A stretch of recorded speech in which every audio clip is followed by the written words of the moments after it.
Welcome back, everyone. This time on the Deep Dive, we're facing a situation that's got everyone on edge.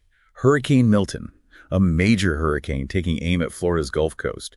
Just weeks after Hurricane Helene, Florida's staring down another potential disaster, and we're here to break down what you need to know. And we need to be clear right off the bat, this is serious. Milton right now is a Category 5 hurricane with winds hitting a staggering 165 miles per hour. You mentioned Helene, and it's worth remembering the last Category 5 to actually make landfall in the U.S. was Michael, and that was back in 2018. Yeah, that's got to be raising some eyebrows. And of course, when we talk about this, the experts, they seem really concerned about Tampa Bay in particular. This area, it's been over a century since they've had a direct hit from something this powerful. It's a recipe for trouble. One expert I want to quote here, Professor Kerry Emanuel from MIT, he's been really vocal about this, the fact that Tampa Bay is particularly vulnerable. Right. He's one of the leading voices on this. So what is it about Tampa that makes it so susceptible? Is it just this lack of recent hurricane experience? Well, that's definitely a factor, right? Because when you don't have those recent experiences, you tend to maybe let your guard down a little bit. But you got to look at the development, too. I mean, Tampa Bay has seen a huge population boom, tons of infrastructure. Some of it's pretty old, and frankly, it might not be up to the task of handling a Category 5. The age of the infrastructure, that's a good point, yeah. The other thing I keep thinking about is just how fast Milton blew up. You know what I mean? Like, one day it's a tropical storm, the next thing you know, it's a Category 5 monster. What causes that kind of rapid intensification? So that's what we call, rapid intensification. And it's definitely alarming, but it's not unheard of. We saw it with Wilma in 2005, Felix in 2007. There are a few things that contribute, but a big one right now is the water temperature in the Gulf. It's really warm, which is essentially like throwing gasoline on a fire when it comes to hurricanes. And Milton, with what we call its pinhole eye, it's a really compact, tightly wound storm. It just sucks up that energy from the water incredibly efficiently. That's what leads to this explosive growth and strength. It's a scary reminder of just how unpredictable and strong these storms can get. And we're already seeing the impact, right? Hillsborough County, which includes Tampa, they've issued evacuation orders. People are lining up at gas stations. Some are running dry. Interstate 75 is a parking lot. This is a big deal, no question. Even the government's response tells you that 7,000 federal workers deployed to the region. That kind of mobilization, it's almost unheard of. 7,000. Wow. That really puts it in perspective. But look, as if dealing with a storm this big wasn't enough, there's another layer to this, right? It's only been 2 weeks since Hurricane Helene hit. That's got to be weighing on everyone's minds. Yeah, no doubt. You just don't see this very often. 2 major hurricanes back to back like this. It creates, a whole different ball game when it comes to the challenges. So let's talk about that, those challenges.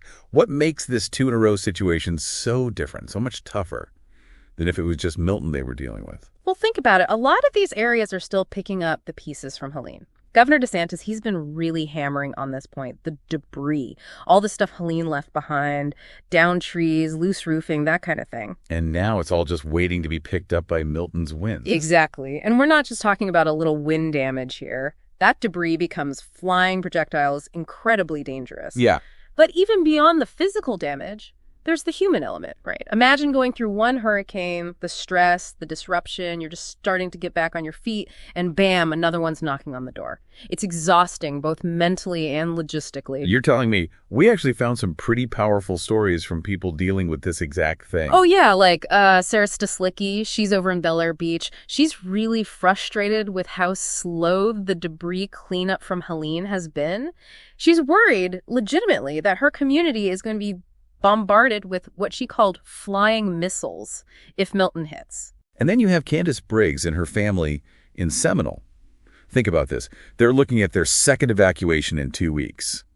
They're still dealing with damage from Helene, trying to make repairs, and now they've got to decide, do we pour more time and resources into prepping for another flood, or do we just get out of Dodge? And that's the reality for a lot of families right now. Heartbreaking, this fatigue, the uncertainty, it's overwhelming. Yeah. We talked to Tanya Marunchak, too.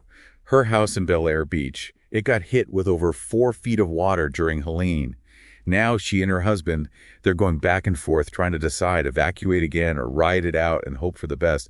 It's just impossible, the choices people are being forced to make. It really highlights the kind of hidden cost of these storms. It's not just about the immediate damage, it's the long-term recovery, the toll it takes on communities, and now that's being totally upended. It's a good point. And look, we've been focusing on Florida, but this is bigger than just one state. Our sources also mentioned the Yucatan Peninsula, down in Mexico, could be in Milton's path. They've already started evacuations on Holbox Island and shutting things down along the coast. Right, and even if Milton weakens a bit before it gets down there, and the forecast suggests it might, even a weaker hurricane can do a lot of damage, especially flooding. It really drives home the point that these hurricanes, they don't care who you are or where you live. If you're in the path, you're in the path. And this is a big deal for the Yucatan. They rely so heavily on tourism. Even a near miss from a storm like Milton could really hurt them economically. No doubt, the ripple effect can be massive. Back in Florida, though, it's all about getting ready. Schools are being turned into shelters. They're shutting down airports around Tampa Bay. Yeah, if you were planning on flying in or out of that area anytime soon, you might want to double-check those plans. It's kind of strange, actually. I saw that Disney World, at least for now, they're planning to stay open. It does seem a little out of place, right, given everything else that's going on. But this is a really fluid situation. They might have to change course depending on what the storm does. Absolutely. Things can change quickly with a hurricane. Yeah. So before we go, let's do a quick recap. What have we learned about Hurricane Milton? Well, first off, it's a major threat to Florida's Gulf Coast, especially for Tampa Bay. No two ways about it. And the fact that Helene just hit, it adds this whole other layer of complexity, right? The damage, the emotional toll, it's a lot. Yeah, I think you hit the nail on the head. Two storms this big, this close together, it's practically unheard of. It throws a real wrench into the recovery process and makes the potential for damage even worse. It's a wake-up call, really, about being prepared not just for this hurricane season, but for all of them going forward. 100%. And I think the stories we've heard, those personal accounts, they really bring it home, The human impact, it's impossible to ignore. When you put it all together, the expert analysis, the stories on the ground, it paints a picture of a changing reality. We might be looking at a new normal when it comes to hurricanes. Yeah, unfortunately, that's becoming clearer and clearer. The frequency of these storms, the intensity, climate change is likely playing a role, and it means we need to seriously rethink how we approach everything, from coastal living to disaster preparedness. It's a sobering thought, but hopefully everyone listening, this deep dive has given you the information you need to stay safe. Stay informed, stay prepared, and most importantly, stay safe. Thanks for joining us, everyone.